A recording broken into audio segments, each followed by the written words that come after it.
paglabas mo, I'm sure, bigla ka na shock, meron na palang higel, pinagagawa pa kayo ng BL series. Siyempre, yung ginawa po naming bond doon sa loob ng bahay, ano po, as in sobrang bromance.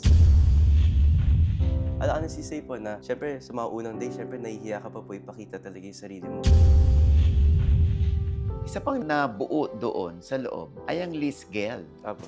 Hindi naman fan service lang to. Ako, it was never fan service po. Kasi,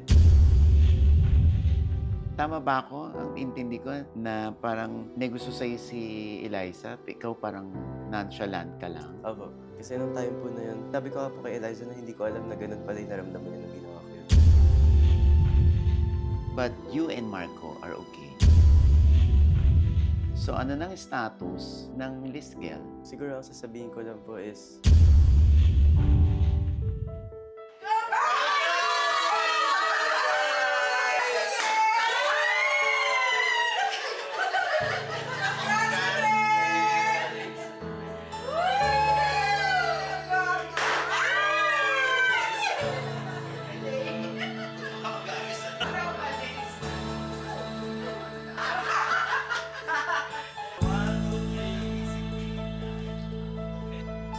Siyempre, proud ako as co-manager nitong batang ito dahil noon pang 5 years old yan, nasa akin na siya. At siya na yung aking baby boy. Isa sa mga anak-anakan ko. At siyempre, natutuwa ako dahil fourth big placer siya sa katatapos na PBB Collab 2.0.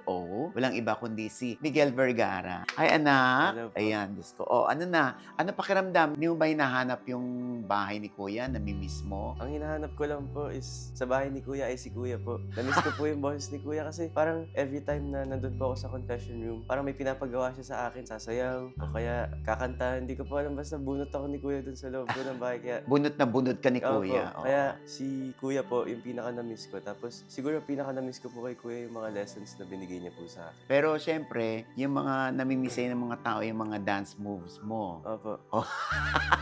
Hindi ko talaga in-expect na na yun po yung Oh, maaalala. nag-viral. Opo, nag-viral. O, di ba nag-viral? So, ano yun? Paglabas mo ba, tinignan mo lahat, inisa-isa mo? Or ano ba yung mga tungkol sa akin? Yung mga kagagahang ginawa ko doon? Mga kahihiyan na ginawa ko sa loob na pagkita mo, na-viral pala. Nung paglabas ko po, hindi pa po ako nagsiscroll sa TikTok nung talagang scroll pa. Kasi siguro wala pong time pa. Tapos busy pa po ako sa mga guesting po sa work. And I try my best po to not scroll as much kasi baka may makita akong bad Negative. comments, negative. So, ngayon po, kung may nakita lang ako sa For You page ko, tapos minsan nakakatawa. Yung meme ko po na yung pichay, ayun, na nakita ko po sa Ano nga For yung, You. sorry, ano nga yung pichay? Yung kasi, kasi si Kuya po, meron po kaming task na kailangan namin i-arrange yung fruits. And then, meron po dun isa parang sabi ko, green na talong. Sabi, anong green na talong? Tapos sabi niya, ay, Kuya, yung green po na talong. Sabi, walang green na talong. Ang tawag doon, P. Tapos sabi ko po, pichay. Dapat po pala pipino. Miguel, meron ba akong green na eggplant? Ay, ano po ba yan? Yung green na mahaba po, kuya. E? P? P? P? Ano kasunod? Hindi ko po alam, kuya. P? Pichay? P? Pipichay? Pichay? Hindi ko po alam, kuya. Sa English, Q? Ah, cucumber. Cucumber po, kuya. Hindi O, ko alam mo pala eh. Nag-viral po yun, parang Oo nga. as in, million views po. So, yun po, natawa ko sa sarili ko. Tapos, kapag nakikita niyo po, pag may guesting ako, yung mga fans ko po, merong petchay, tapos mukha ko po. Ah, yun na yun. Yun po yung palagi ko kinukuha pag nag-tweet.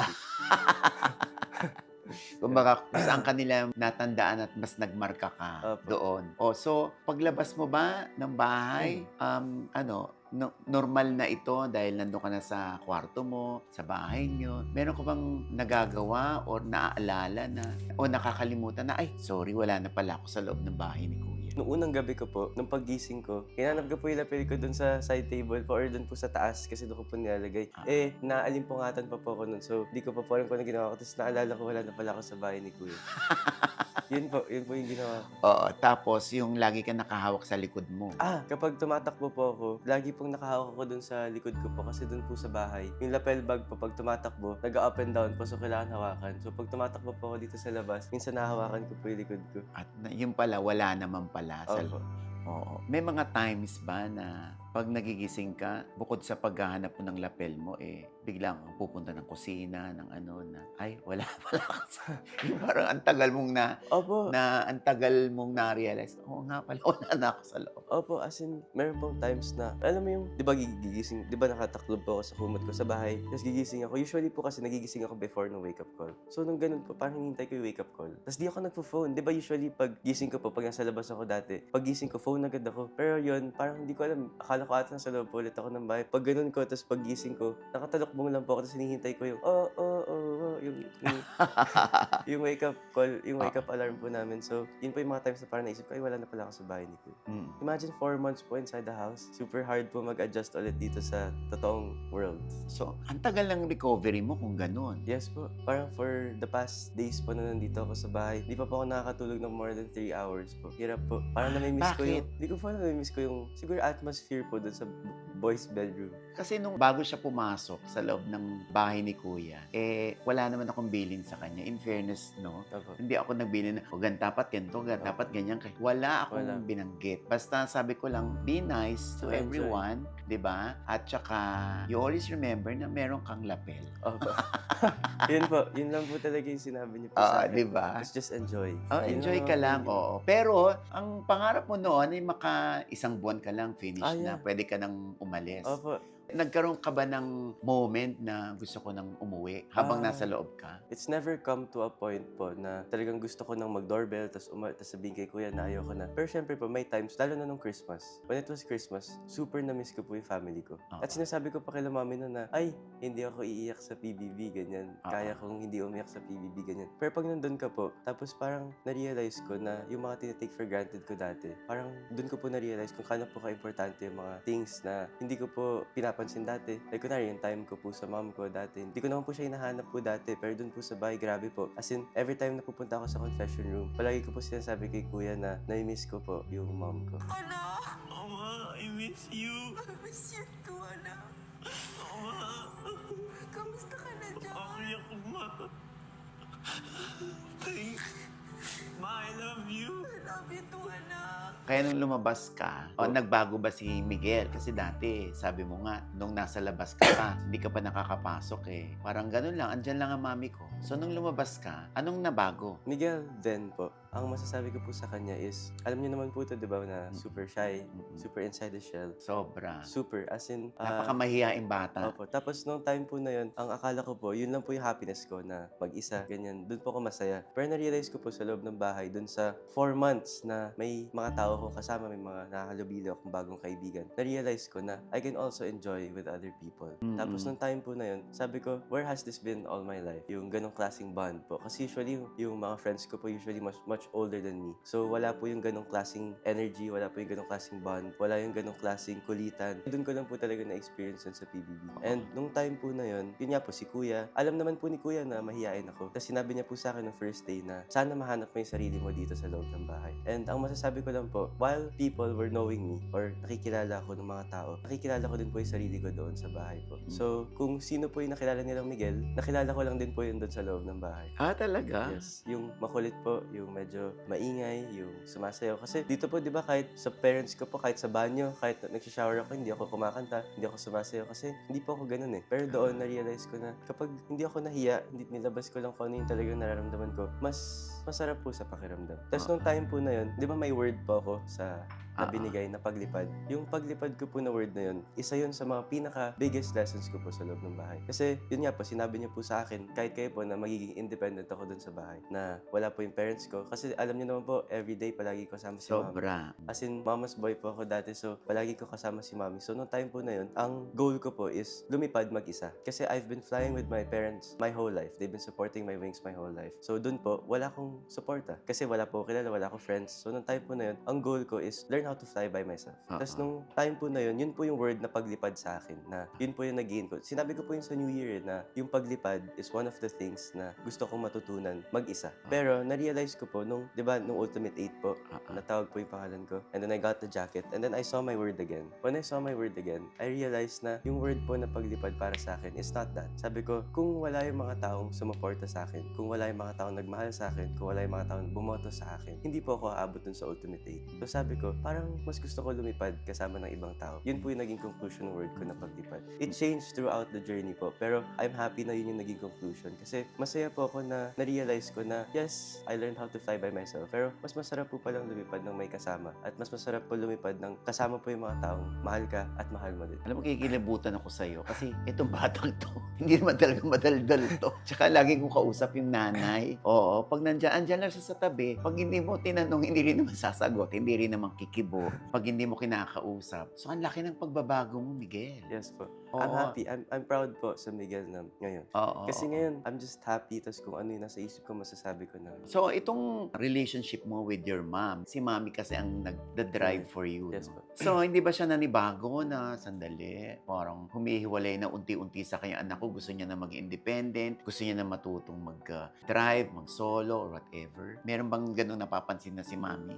Meron po nung time na nung pag-uwi ko po, sabi ko kung may nakarenta pa po dun sa condo po namin. Kasi parang gusto ko po mag-stay dun kasi yung work ko po malapit po dun sa ABS po. So 5 minutes away lang. So kailangan ko po ng malapit po na ano.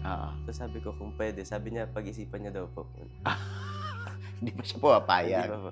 Pero Oo. yun po yung ano ko. Okay. So, yun din ang dapat mong harapin. Yes po. Yung paglipad naman ng mami mo, yung kung paano niya tatanggapin yung paglipad mo. Kasi nga, syempre, nasanay din yung mami mo na lagi kang kasama niya. Andun ka lang lagi sa tabi niya, ikaw rin, nandun ka sa tabi niya. So, I'm super grateful for my mom kasi it means na she cares for me. Ngayon, nakikita ko na po yung importance of my mom in my life. So now, yun nga po, sinasabi niya na parang mahihirapan po ako lumipad mag-isa. Ako, okay lang naman po sa akin kasi alam ko pong my mom is just doing it kasi she loves me. So siguro, process lang po siya pero hindi ko po bibiglayin kasi syempre ayoko masaktan yung nanay ko na bigla na lang pumasok ng PBB tapos Paglabas. biglang gusto na maging or gusto na umalis sa bahay, ganyan.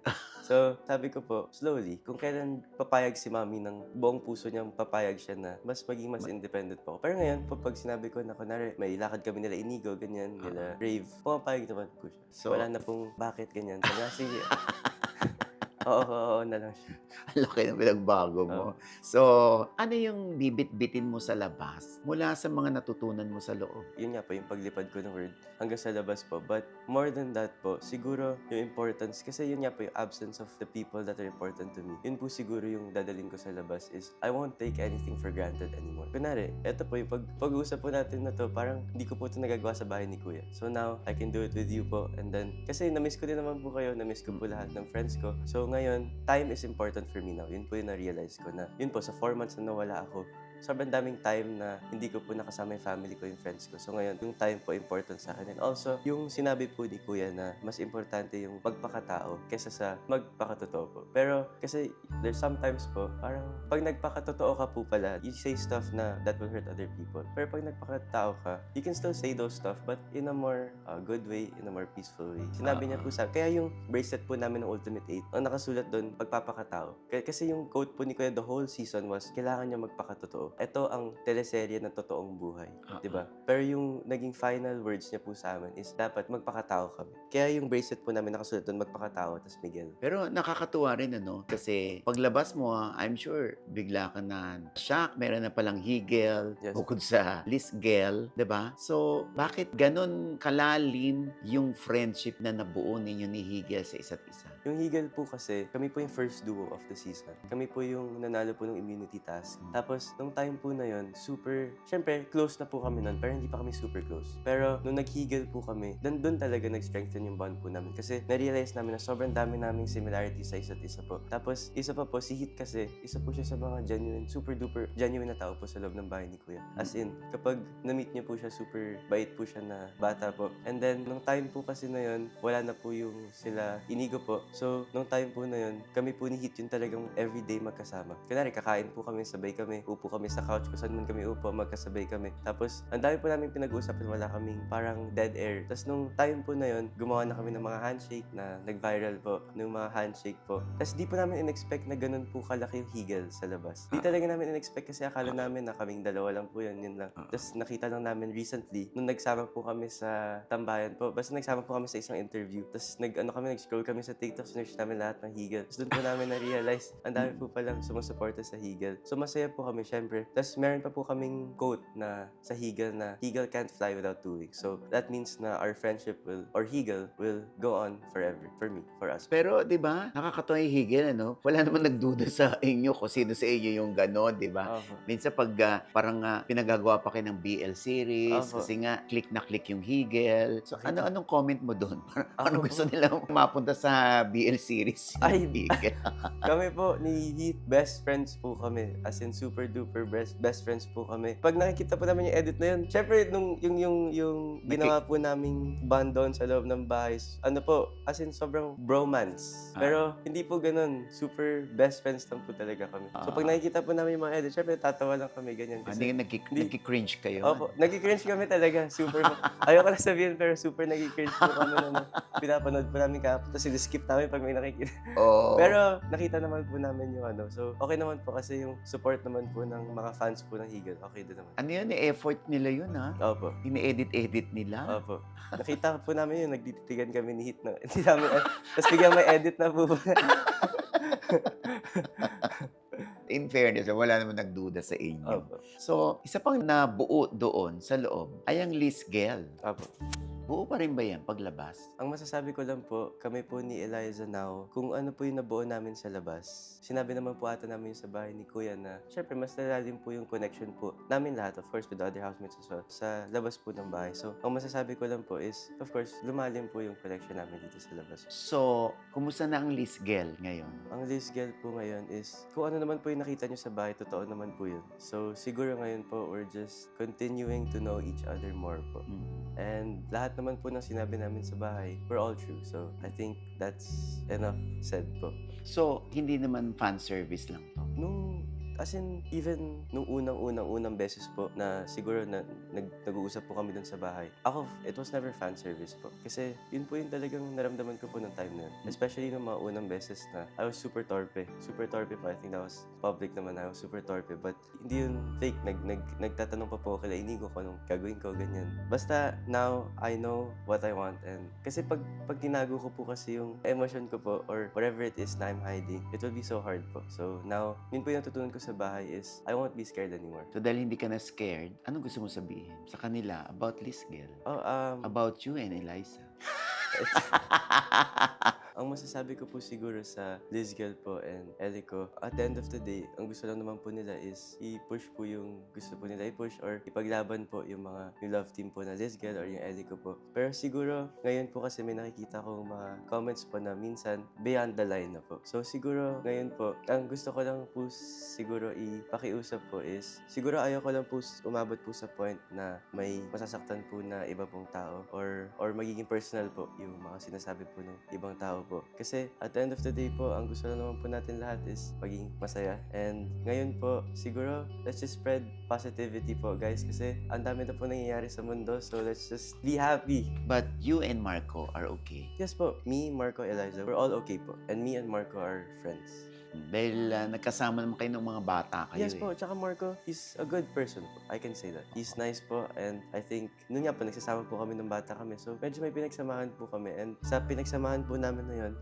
for me, he's super good po. And I think other people should see it po as well na he's really a nice person. Sa ngayon, Miguel, hindi ka na torpe. Ngayon po, hindi na. Wow. Hindi na. Hindi na po talaga.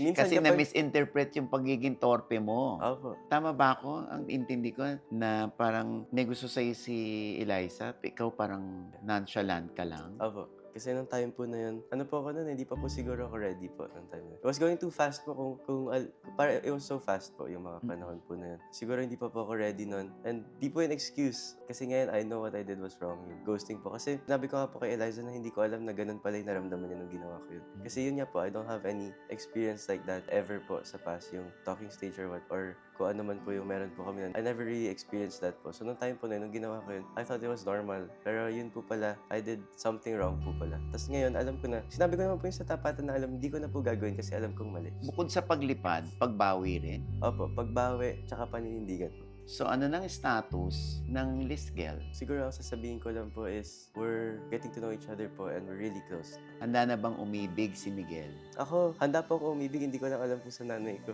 Pero,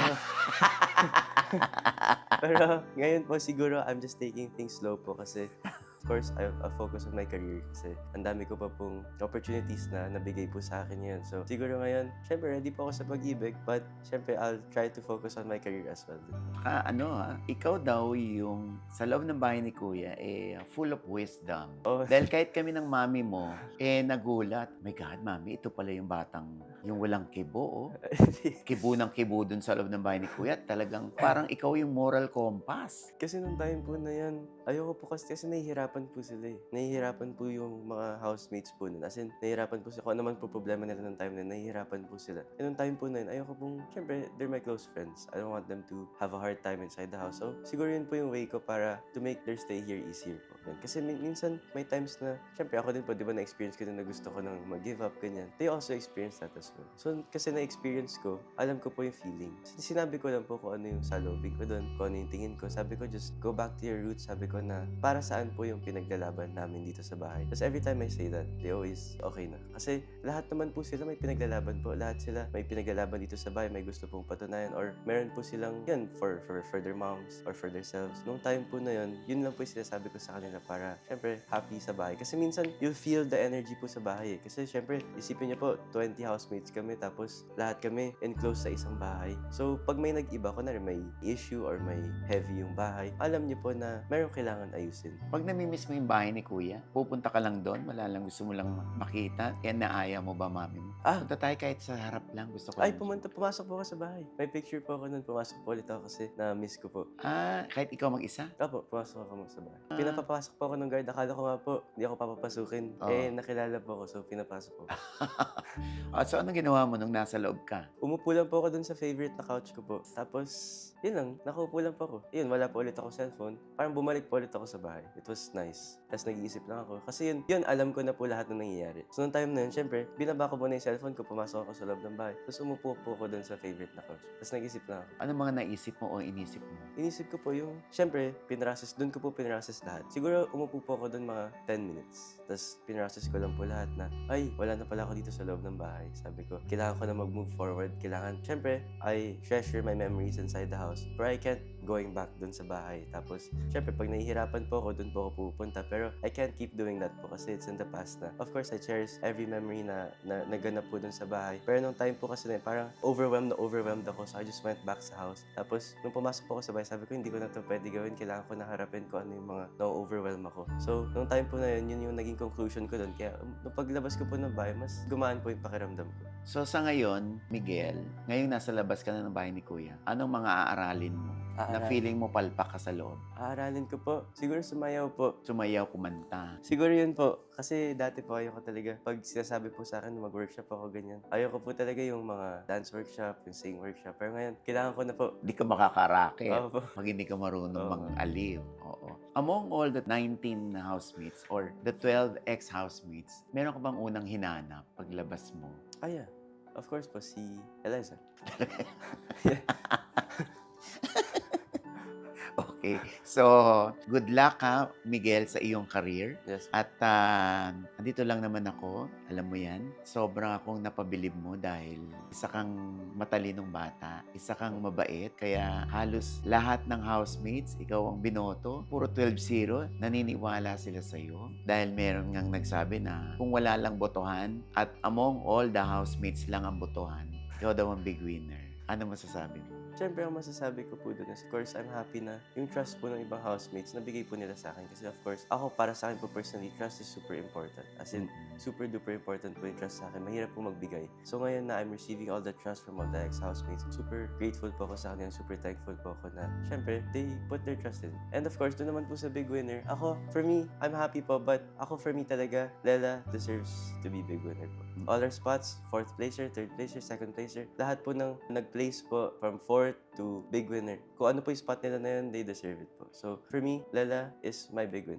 Okay. So, anong gusto mong i-share sa mga netizen ngayon about the goodness of being a housemate na hindi nila alam. Na-realize ko din po yun nandun ako sa loob ng bahay na inside the house, as in those 4 months, I gained so much lessons na pag nandito po ako sa labas, it will take years na malaman ko po yung sa sarili ko. Kasi ang isa po sa mga goals ko is lahat ng lessons na natutunan ko sa bahay, dadalhin ko dito sa labas. Kasi palagi sa amin sinasabi ni Kuya na sino ka kapag walang mga cameras. And ako, gusto ko, si Miguel na walang cameras is still the same Miguel as if meron mga cameras. So, noong time po na yun yung pinakahawakan ko na I'll just be who I am. Kasi there's no point po nung sa bahay. I'll honestly say po na, syempre, sa mga unang day, syempre, nahihiya ka pa po ipakita talaga yung sarili mo. Ako din, medyo nahihiya po ako ipakita kung ano man po yun or nahihiya po ako magsabi ng mga stuff sa mga housemates po na tingin kung ano. Pero sabi ko, there's no point in hiding it anymore. Kasi mas mahihirapan ka lang po doon sa bahay. Isa sa mga benefits na nandun ako sa loob ng bahay is I learned so much.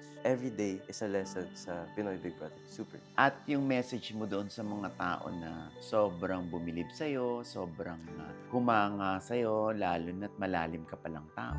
At you are a wise man.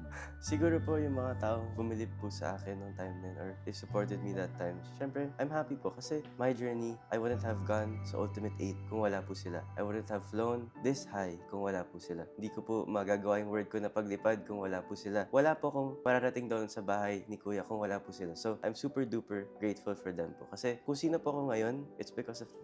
I can say that wholeheartedly po.